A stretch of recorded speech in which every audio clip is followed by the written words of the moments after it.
Hello friends, competition चौक में आपका स्वागत है।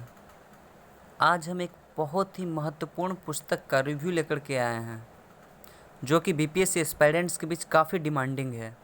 ऐसा हम कह सकते हैं कि बीपीएससी की तैयारी कर रहे एस्पायरेंट्स के पास यह पुस्तक होना आमतौर पर अनिवार्य होता है। पुस्तक को जैसा कि आप देख रहे हैं केबीसी नैनो बिहार हो गया, ये 1992 से लेकर के 2020 तक के संकलन दिया गया हुआ। 2020 तक के जितने भी प्रारंभिक परीक्षाएं हुए हैं उन सभी का संकलन इस पुस्तक में दिया हुआ है। यह पुस्तक आपको मार्केट में करीब, जैसा कि आप यहाँ पे प्रिंट देख रहे हैं, प्रिंट इसका 310 रुपया दिखा रहा है, तो यह पुस्तक आपको मार्केट में करीब 200 के आसपास अवेलेबल हो जाएगी।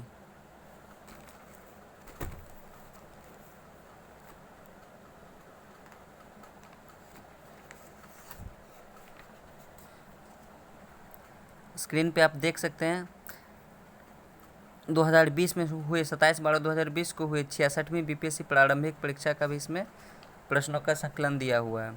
तो 66वीं 65वीं देख सकते हैं, 38वीं बीपीएससी प्रारंभिक परीक्षा तक का 18 सेट दिए गए हैं इस पुस्तक में। इस पुस्तक में आपको करीब लगभग 280 पन्ने मिल जाएंगे। यह पुस्तक कोई खास ज़्यादा मोटा नहीं है।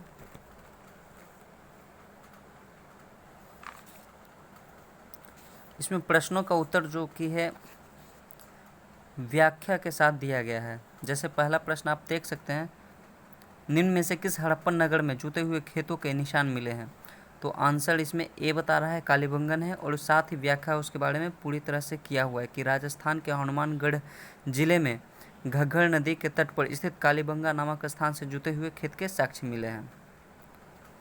उसी तरह काफ़ी अच्छा से व्याख्या के साथ हल दिया गया है, इसका उत्तर दिया गया है। जैसे कि इस प्रश्न में देखें, इनमें से किस शासक ने चतुर्थ बौद्ध संगति कश्मीर में आयोजित की है? तो कनिष्क ने किए हैं जी, सी आंसर है इसका दिया हुआ।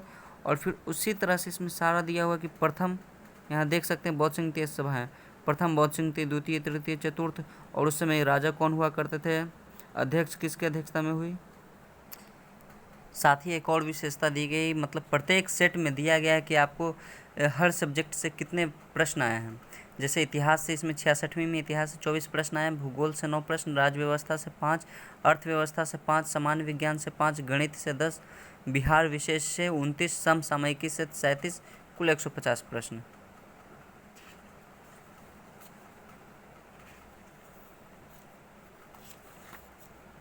पैंसठवीं में उसी तरह से देखिए पूरा विवरण दिया गया है कि इतिहास से आपको 26 प्रश्न आए थे, भूगोल से 12 प्रश्न आए थे, राज्य व्यवस्था से 9, अर्थव्यवस्था से 8, सामान्य विज्ञान से 30।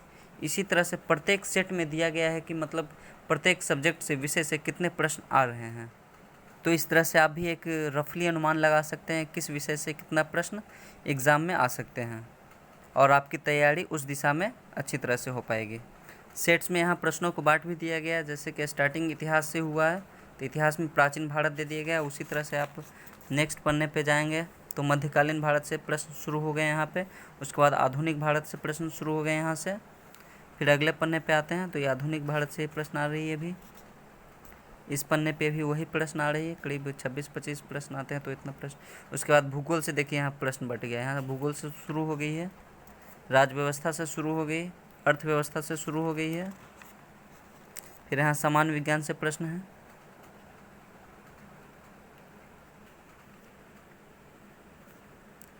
प्रश्नों को आप देख सकते हैं।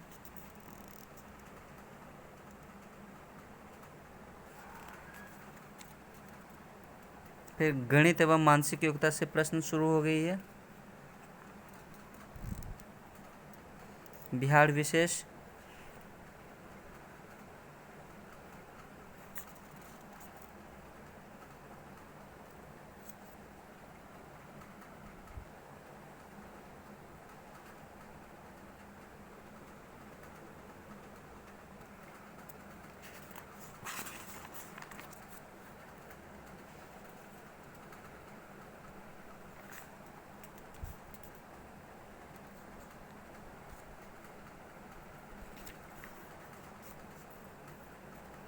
इस तरह से पहला सेट यहाँ समाप्त होता है। अब अगला आ जाता है 65वीं प्रारंभिक परीक्षा। तो इसी तरह से मतलब प्रत्येक प्रश्न का व्याख्या सहित आंसर दिया गया है और प्रत्येक सेट में कितने प्रश्न किस विषय से आए हैं वो सारा भी दिया गया है। तो आपने देख लिया केबीसी नैनो का प्रारंभिक परीक्षा का किस तरह से दिया गया है इस पुस्तक में। आप प्रैक्टिस करके खुद को आकलन कर सकते हैं इस पुस्तक के माध्यम से नई अपडेट लेकर। तब तक के लिए धन्यवाद। जय हिंद।